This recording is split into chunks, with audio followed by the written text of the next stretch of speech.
نحمده ونصلي على رسوله الكريم أما بعد فإن خير الحديث كتاب الله وخير الهدي هدي محمد صلى الله عليه وسلم وشر الأمور محدثاتها وكل محدثة بدعة وكل بدعة ضلالة وكل ضلالة في النار صدق اللہ العظیم۔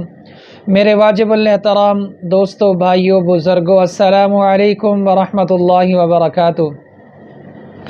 پیارے دوستوں، میں امید کرتا ہوں کہ آپ حضرات جہاں بھی ہوں گے خیر خیریت سے ہوں گے، اور اللہ تبارک و تعالی سے دعا کرتا ہوں کہ اللہ تعالی میرے تمام مسلمان بھائیوں کو، بہنوں کو اور بزرگوں کو اپنی حفظ و امان میں رکھے۔ پیارے دوستوں، آج ایک نیا وظیفہ لے کر آپ حضرات کی خدمت میں حاضر ہوا ہوں۔ آج کا جو وظیفہ ہے ان حضرات کے لیے خاص ہے جن کی زندگی میں ہمیشہ اچانک سے کوئی نہ کوئی پریشانی ہو جاتی ہے، کوئی نہ کوئی مسئلہ پیش آ جاتا ہے، تو ان حضرات کے لیے یہ وظیفہ بہت خاص ہے۔ قرآن پاک کی 2-3 صورتیں ہیں جن کو آپ نے وظیفہ کے طور پر پڑھنا ہے۔ تو پیارے دوستو، ابھی چلتے ہیں وظیفے کی طرف۔ اس کی ترتیب پڑھنے کی کس طرح کی ہے اور کون کون سی صورتیں آپ نے کس ترتیب کے ساتھ پڑھنی ہے۔ سب سے پہلے پیارے دوستو، آپ نے کوشش کرنی ہے کہ نماز 5 گانا ادا کرنی ہے۔ جس دن آپ اس وظیفے کو شروع کریں تو ظہر کی نماز کے بعد آپ نے اس وظیفے کو شروع کرنا ہے۔ کوئی میرا بھائی اس وظیفے کو پڑھنا چاہتا ہے تو ظہر کی نماز پڑھ کر شروع کرے۔ 11 دن تک ہر ظہر کی نماز کے بعد آپ نے اس وظیفے کو پڑھنا ہے۔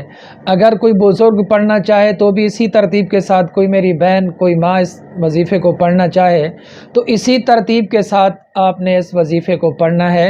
ظہر کی نماز کے بعد شروع کرنا ہے اور 11 دن تک ہر دن ظہر کی نماز کے بعد اس وظیفے کو پڑھنا ہے۔ سب سے پہلے آپ نے 3 مرتبہ درود ابراہیمی پڑھنا ہے۔ جو نماز والا درود پاک ہے، سب سے پہلے آپ نے درود ابراہیمی پڑھنا ہے۔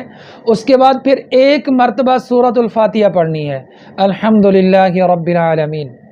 پھر 13 مرتبہ آپ نے سورۃ الاخلاص پڑھنی ہے، قل هو اللہ احد۔ پھر آپ نے 13 مرتبہ سورۃ الفلق پڑھنی ہے، قل اعوذ برب الفلق۔ پھر 13 مرتبہ آپ نے سورۃ الناس پڑھنی ہے، قل اعوذ برب الناس۔ یہ 4 صورتیں آپ نے پڑھنی ہیں۔ پہلے سورۃ الفاتحہ 1 مرتبہ پڑھنی ہے، باقی جو 3 صورتیں ہیں قرآن پاک کے آخری جو 3 صورتیں ہیں، آخری سپارے کے اندر آخری 3 صورتیں، سورۃ الاخلاص، سورۃ الفلق اور سورۃ الناس، ان کو آپ نے 13 مرتبہ پڑھنا ہے۔ پھر آخر میں 3 مرتبہ درود ابراہیمی پڑھنا ہے۔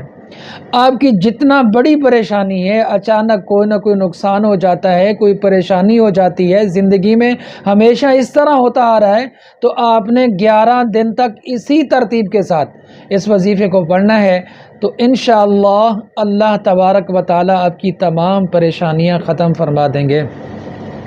پیارے دوستو، اللہ تبارک و تعالی سے میری دعا ہے کہ جتنا مسلمان پریشان حال ہیں، اللہ تعالیٰ ان تمام کی پریشانیوں کو دور فرمائے، اور اللہ تبارک و تعالی سے میری دعا ہے کہ جتنا مسلمان بیمار ہیں، اللہ تعالیٰ ان تمام کو شفائے کاملہ عاجلہ عطا فرمائے۔ اللہ تبارک و تعالی سے میری دعا ہے کہ جتنا مسلمان اس دنیا سے رخصت ہو چکے ہیں، اللہ تعالیٰ ان تمام کی مغفرت فرمائے۔ پیارے دوستو، اپنی دعاؤں میں یاد رکھنا، والسلام۔